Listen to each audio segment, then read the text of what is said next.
right, just gonna give it a minute as it takes a second to kind of load on my end. It does say live in the corner, but just a moment.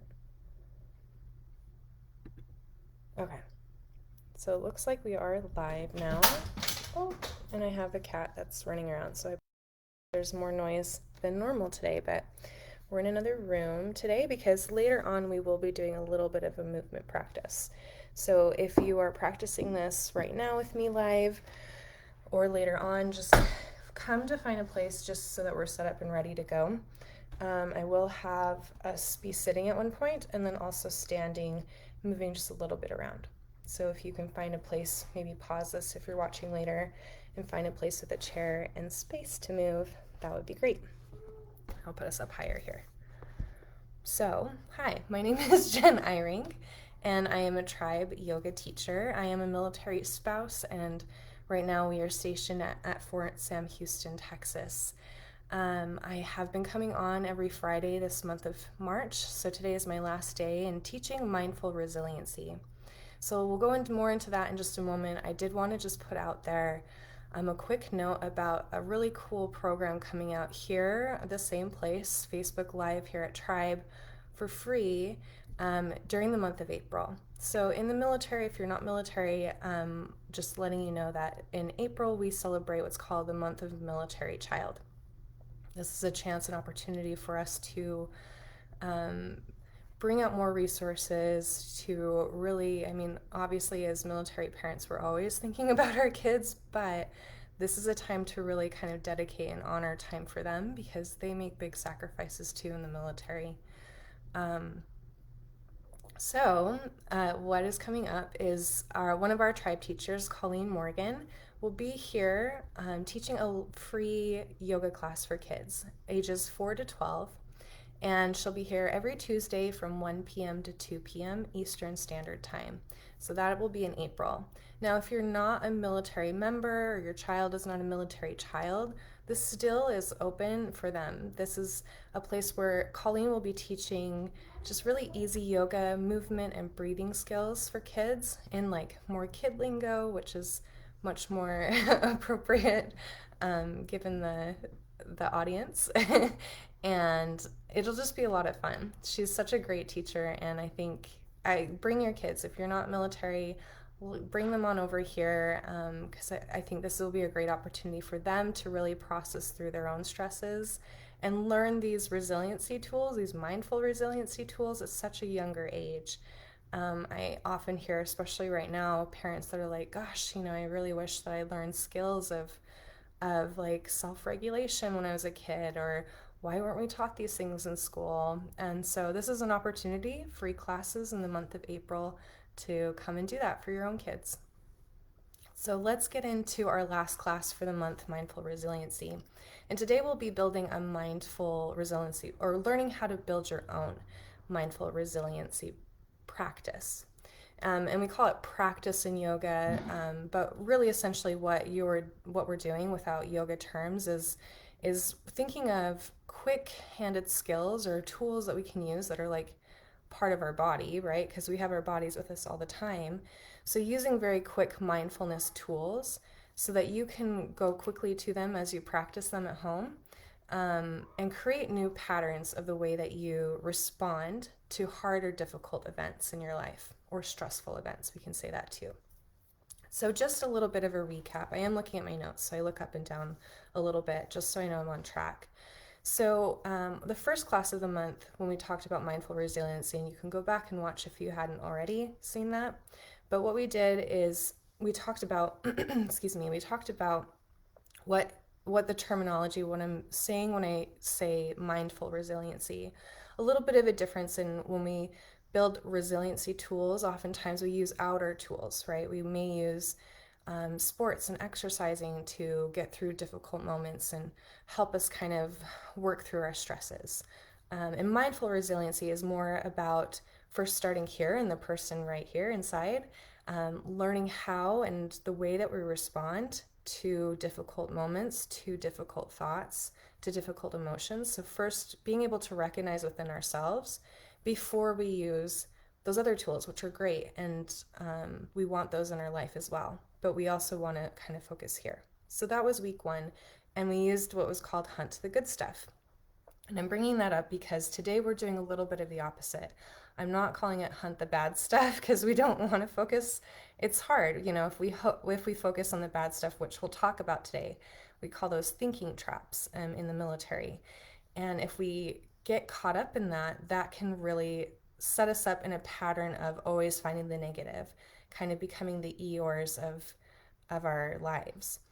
But today we will be practicing with finding a difficult moment in a meditation today, which may be very different from any meditation you've had. Oftentimes we use meditations to get out of feeling stuck or out of feeling uncomfortable.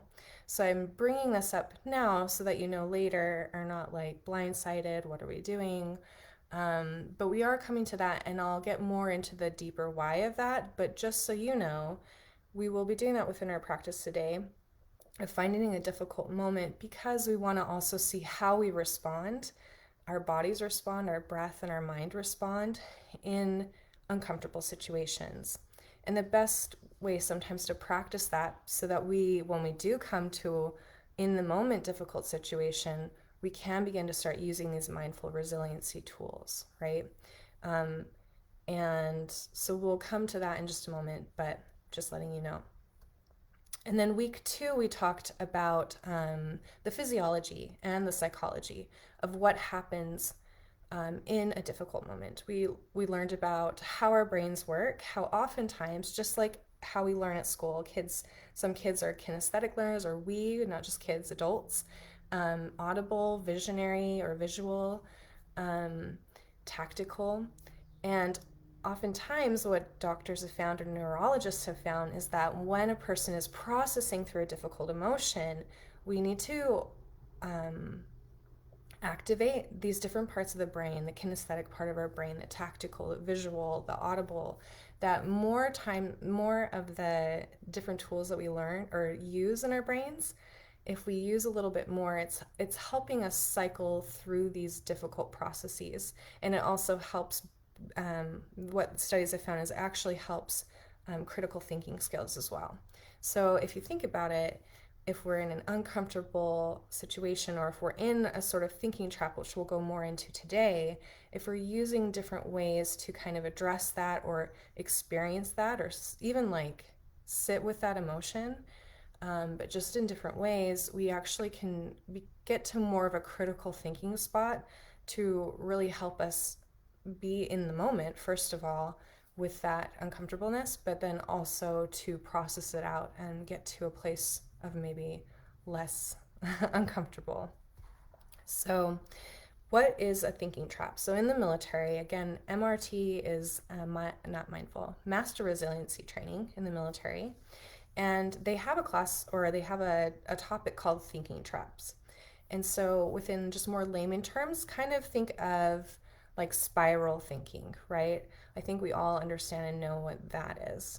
So, there are 6 total that the military addresses, and we'll go over each of those. And the reason that we'll go over each of them is because the military has also paired up questions to ask yourself if you notice that you're a person that does more than one of these or oftentimes leans to this. So, what they found is that within thinking traps, oftentimes humans have patterns, and meaning humans tend to choose one, maybe two of these thinking patterns more often than not. It isn't to say that we may go through all of them at one point, because I think we do, but more often than not, possibly there may be a thinking trap that you can find yourself coming into or continually coming to that thinking pattern. So these are the 6 total thinking traps that the military talks about. One is called jump to conclusions. And I think we kind of understand and know what that means of automatically, instantly, when you're being addressed or something hard comes up, you instantly think you know exactly like what is happening in that moment. The second one is mind reading. So actually thinking you know what a person is thinking of you or what they're experiencing their situation without any communication happening. Number 3, they call me, me, me. So putting all the blame of a situation or a hard moment onto yourself. Number 4 is them, them, them. So blaming others around you, maybe not allowing yourself to be part of the drama that's happening around you, or blaming, I would say, more blaming others rather than taking responsibility. There's also number 5 is always, always, always using maybe even using that terminology of like, this always happens to me. Why does this always happen? And finding things around you that support that thinking, right? Support that this always happens. And then the other one is everything, everything, everything. Everything always goes this way. And I think the two are kind of, at least that I've experienced within my own self, the always, always, and everything, everything, I think kind of interchange. So in the military, I won't go deeply into that conversation or not, but we're going through the more mindful practice of this. They offer questions. So if you notice more often than not, let's say that maybe you do jump to conclusions. Maybe you do kind of already know or think you know, like, the situation at hand. Let's say that you're given a difficult task at work and you kind of just jump to conclusions. And maybe that jump to conclusions includes something else, like, gosh, I already know what's going to happen because this always happens, right? So maybe the two are pairing together. And what the military is given for a question is, number 1, if you tend to jump to conclusions, slow down and ask yourself, is this true? Right? So if you know that you jump to conclusions, that can be a great tool to use as well. Number 2, mind reading, right? You already think you know what someone's thinking, or you feel like you can already feel their emotions and how they're processing maybe your actions or vice versa. The question is, did I communicate? Did I take the time to ask, are you thinking this? Did I stop and say, hey, I feel, right? We hear this often in therapy or just relationship skills, using the I terms. I feel like you may be thinking this. Is that true? So communicating. Did I communicate? If you tend to put everything on yourself, if you notice that you're a person that takes on everyone else's emotions or hardships, or thinking, like, really beating yourself up, me, do I look outward, right? Can I see that it's more beyond myself? Can I see that? So looking outward. The them is looking inward, right? If we tend to blame others, or if we see that, and that can be a difficult thing. All of these are very difficult things to maybe own. But again, it's not a place, we're not doing this so that we can build more guilt, especially for the me's. Not building more guilt on us, but just being honest, right? Because the first way we can change a thinking pattern, or any pattern, is to notice and to take responsibility. So if you tend to think them, or more often than not, feel like everyone else around you has like wonky ideas, try to look inward. Not to beat yourself up, but to take ownership of the situation. And then for the always, always, always, and the everything, everything, everything. First, always, always, always, if you tend to think, oh, this always happens, I know this is going to go this way, so why even bother? Pause and think, what can I control in this situation? What can I control? Or how can I change this feeling? That's a great question that one of the tribe founders, Phoebe, had taught me. What can I control? And then the everything, everything, everything thinking trap. Get specific.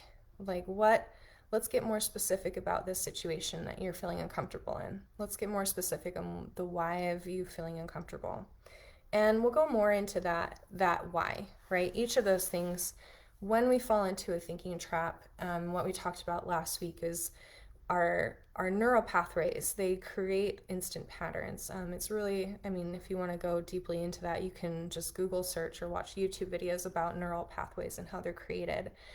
And it's very interesting to see how malleable our neural pathways can be if we're willing to create new patterns, right? So when we think of it, like the terminology hard-headed, our neural pathways actually form these like hard structures within our brain if we're constantly using the same exact pattern. So yeah, we exactly are hard-headed because we're developing these pattern thinkings within these thinking traps. We're jumping to conclusions, we're mind reading others, we're not changing the pattern for our brains to think of an opposite way of doing things, or to even think about how we can even process this uncomfortable or frustrating or sad or just very upset situation. So let's take a moment. We're going to go in. Well, then let me set us up. So we'll come and stand up and we'll do a little bit of movement.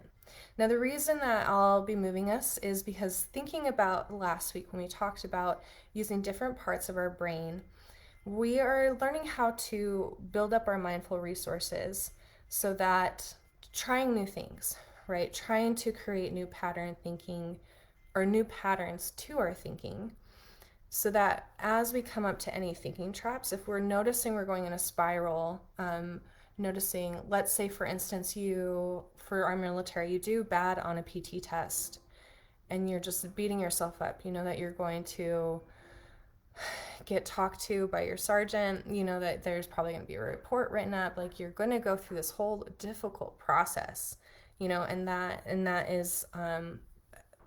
is part of it.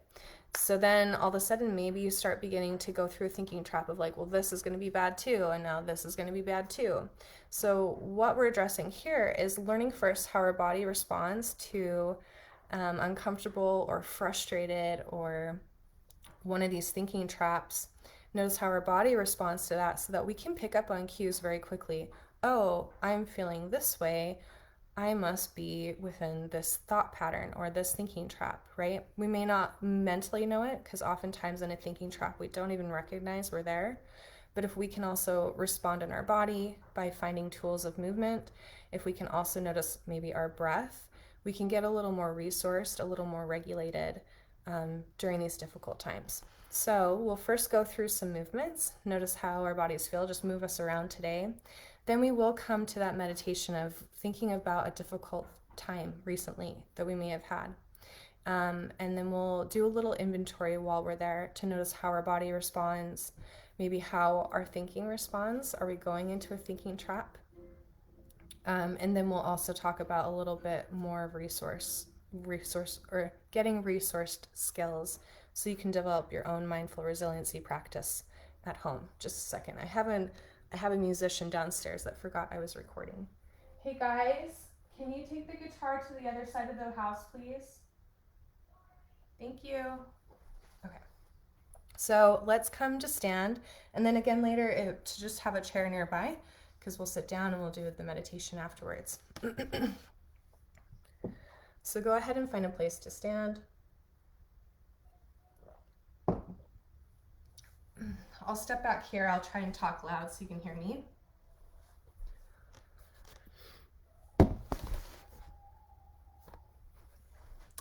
And let's first just notice how our feet feel today. So we'll be moving, kind of moving our body from feet up. So maybe just moving back and forth first on your feet.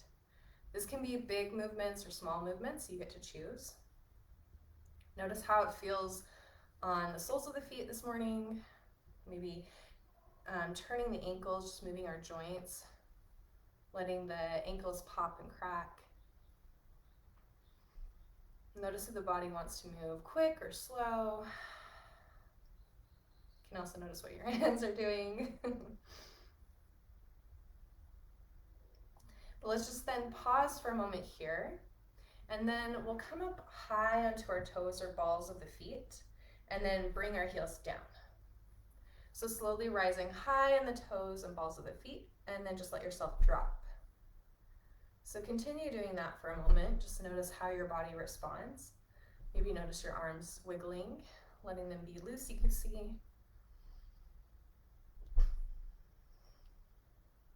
So we're just bringing an awareness to our body and what our body is experiencing first. That's this whole practice. So notice how the heels feel when you drop them down on the ground. Notice how your toes feel when you come up high. You can maybe pause there and kind of notice from the toes all the way up to the knees and hips. What does that feel like? and then just drop. And then we'll wiggle out our feet again. Maybe just shake out the whole leg. And we'll come to the knees and just begin to make little circles with your knees. So the circles can go forward circles.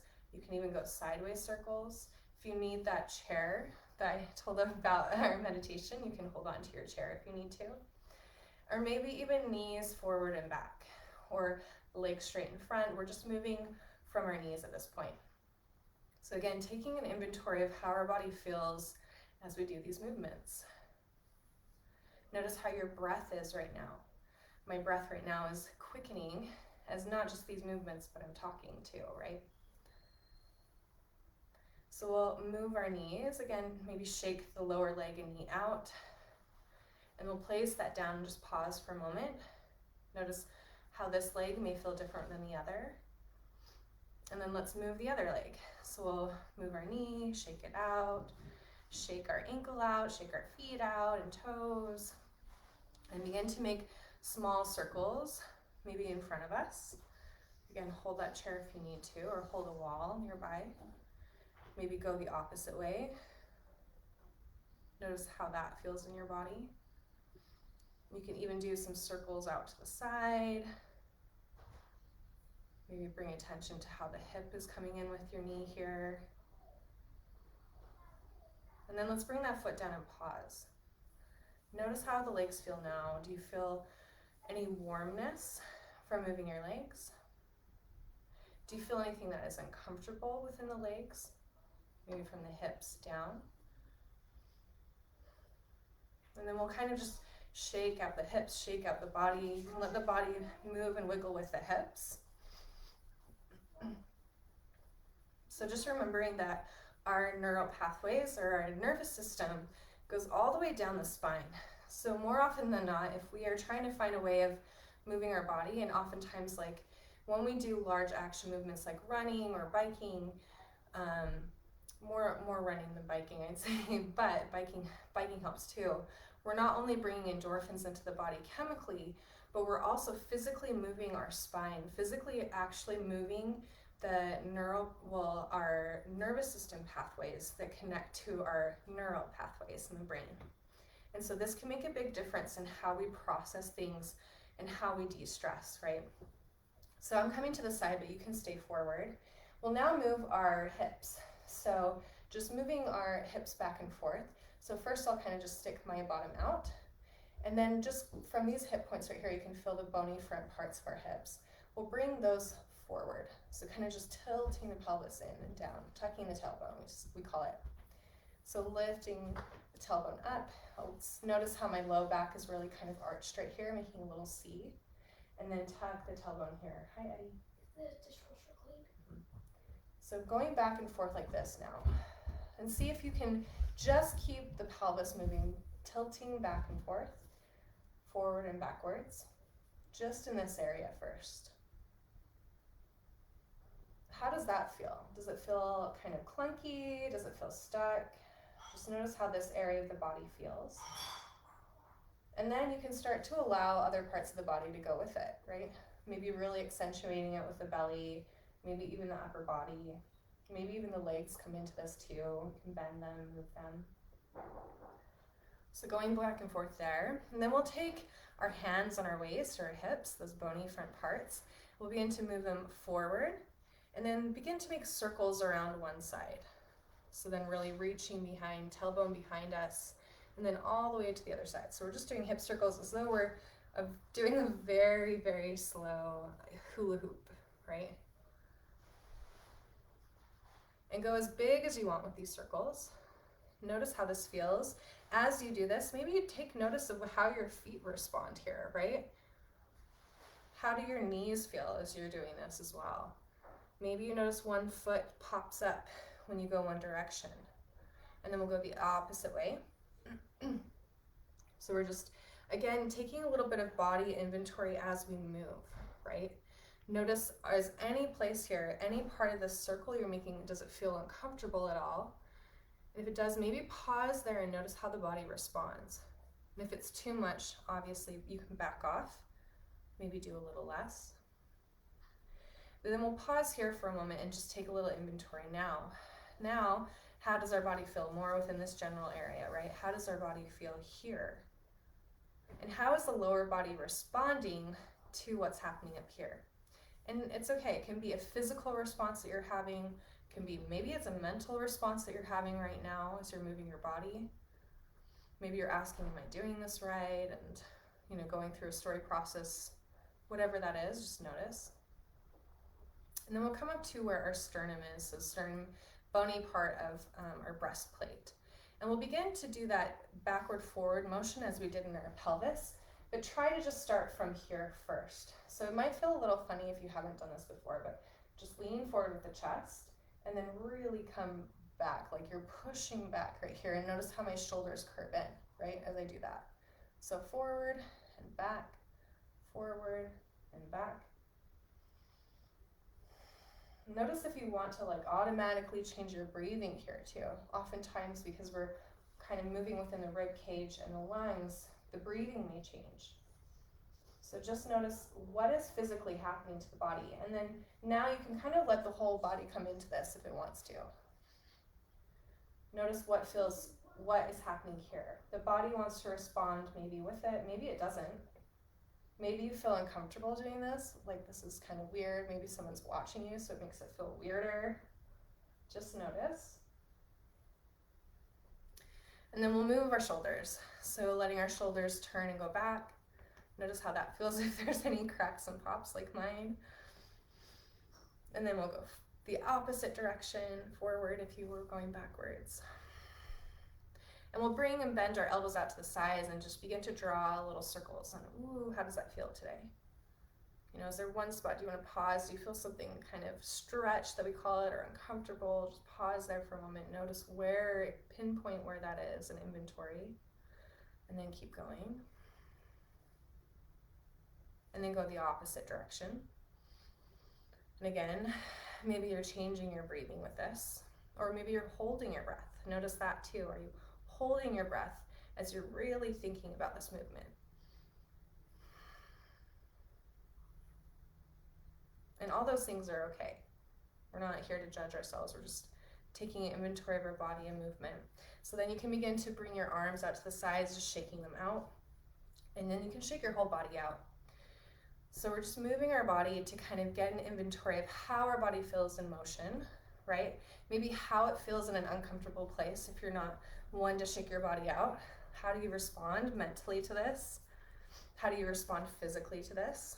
And you can also open the jaw wide and close it. Open the jaw wide and close it if you want to. Maybe give your neck a little bit of a massage, turning the head from side to side. Just a little movement up here in the head and neck. Maybe looking up, maybe looking down. But again, we'll just wiggle, wiggle, wiggle again. Shake it out if you want to. You can shake your head.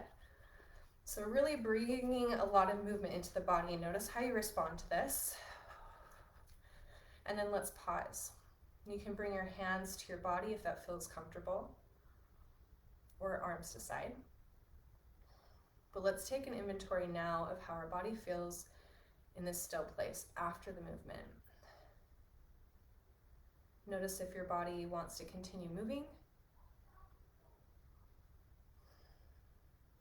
Notice if you feel really comfortable still here, or maybe there's something in the body that just doesn't feel comfortable still. Maybe the hips are a bit tight today. Maybe the face is really scrunched up. Your face is reacting to something. Just notice. And we'll come to bring our chair now. We'll come to a place to sit. And we'll only spend a few more minutes doing this part of our meditation and ending our practice today. So now, as I mentioned before at the beginning, kind of as we did with the Hunt the Good Stuff, today we'll bring in a more difficult situation, a more difficult thing that has happened recently. And you get to choose. It doesn't have to be something so unbearable. We don't have to right away attack, or not attack, but right away confront the things that are hardest. We can just choose a small thing. Maybe it was a stubbed toe. Maybe it was a conversation that happened with someone. Maybe it was what you were thinking about yourself today.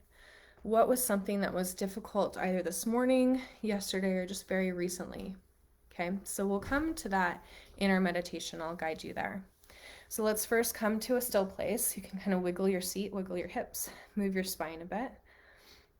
And then when you feel ready, let's find a still place to sit tall, the spine tall. And you can have your eyes open, or if you'd like to, you can close them as well.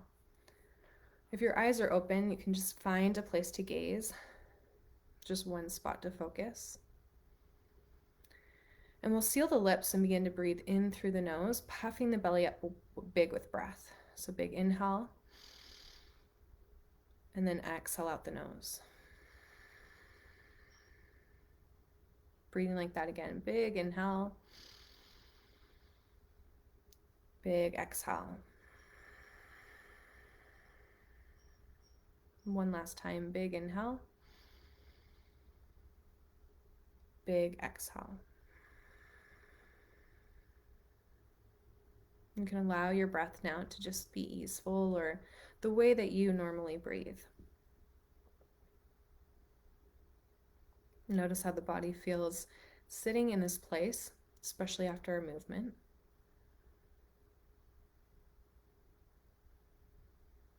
Notice any body sensations as you sit here. This can be in the form of really any adjective you give to your body. Maybe your body feels open, receptive, energized. Maybe it feels stuck, tired, achy. Notice first just the overall sense of the body. And then second, we'll get more specific. Tracing into anything, if you feel open and spacious, where in the body does that feel like that? If you feel stuck, tired, or achy, where in the body do you actually experience that?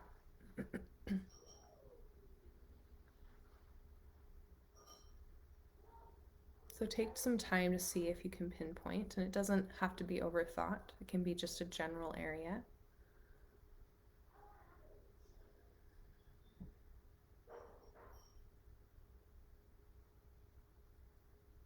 And allow yourself to just simply sit in that feeling for just a moment.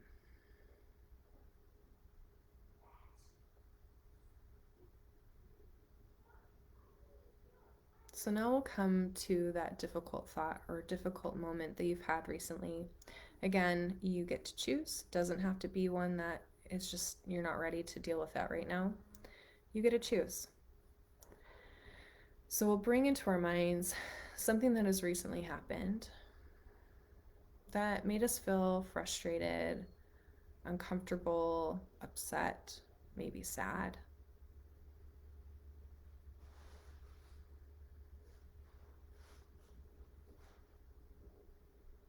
And allow your whatever it is to come up about that situation to come forward.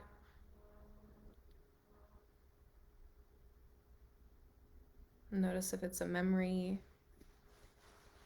maybe it's the thought of a person, maybe they're words, maybe it's an emotion that comes over you, or even a physical feeling.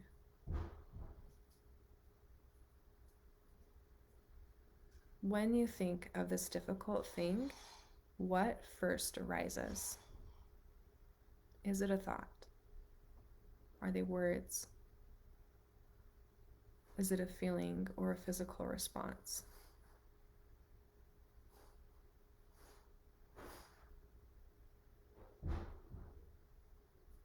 We'll do that body inventory again just to notice where in our body are we responding to this thought.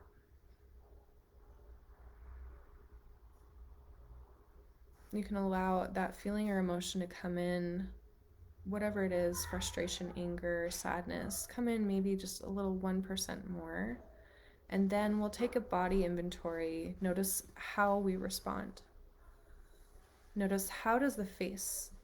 Do you clench your jaw? Is the tongue positioned strangely? Do you feel tight in the face or behind the eyes? Does the breathing get shallow or faster? Is there any feeling within the head or behind the head at all?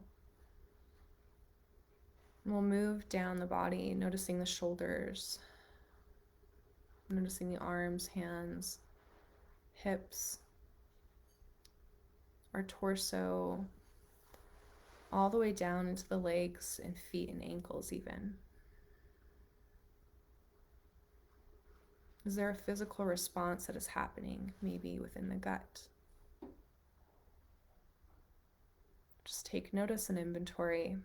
When we're in the uncomfortable, how does our body respond?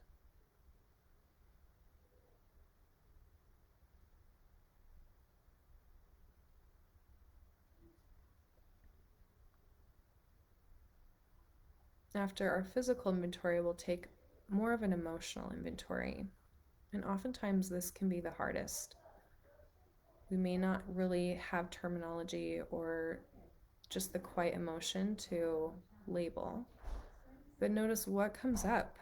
How do you feel about that situation? And you can say that out loud or tell yourself, I feel, what is it?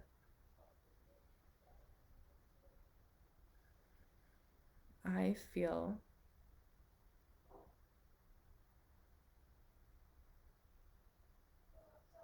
And you can notice when you say the words out loud, does your body respond again?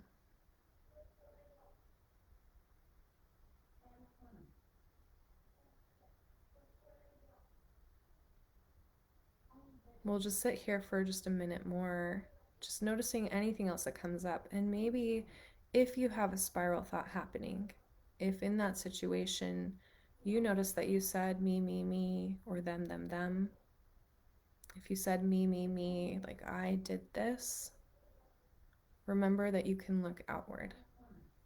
It's also beyond your control, oftentimes, too.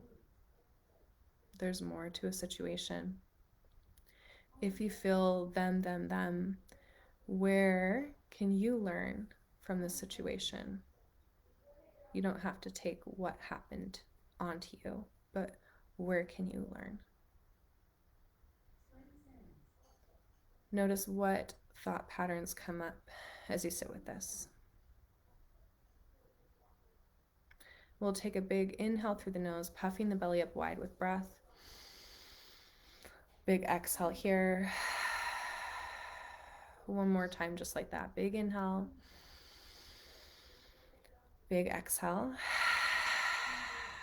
If your eyes were closed, you can go ahead and open them. And a couple of resourcing things that I wanted to talk about to kind of self-regulate if you are sitting with a hard emotion or an uncomfortable place.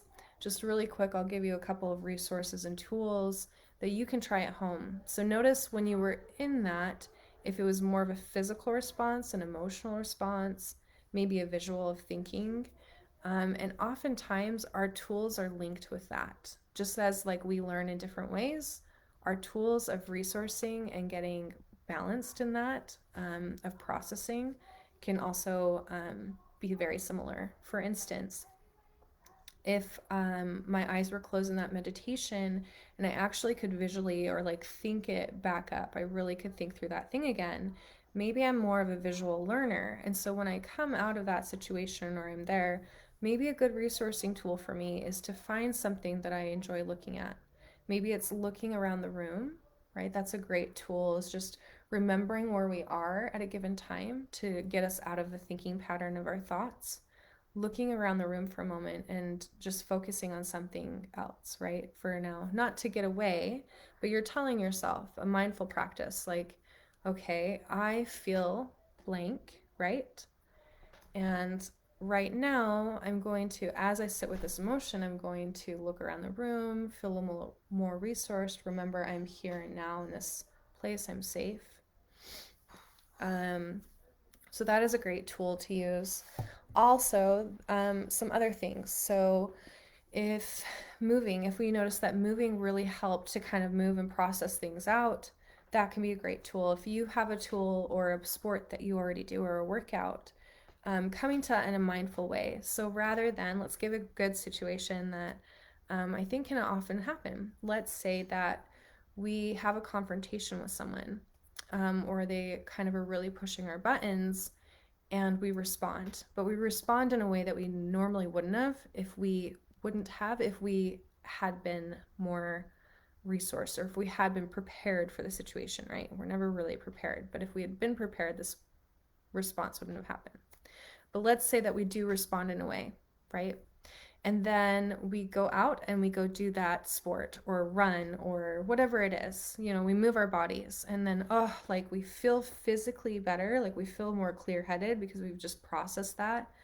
And then we come back and maybe we apologize, or we come back a little more ready. So when we're using our mindful resiliency tools, what we're hoping is, yes, we want that tool of release, but we also, in that moment, in that confrontational moment, we can recognize my body and I feel blank right now, right? And we could even say that to the person. I feel this right now. And it may not be true.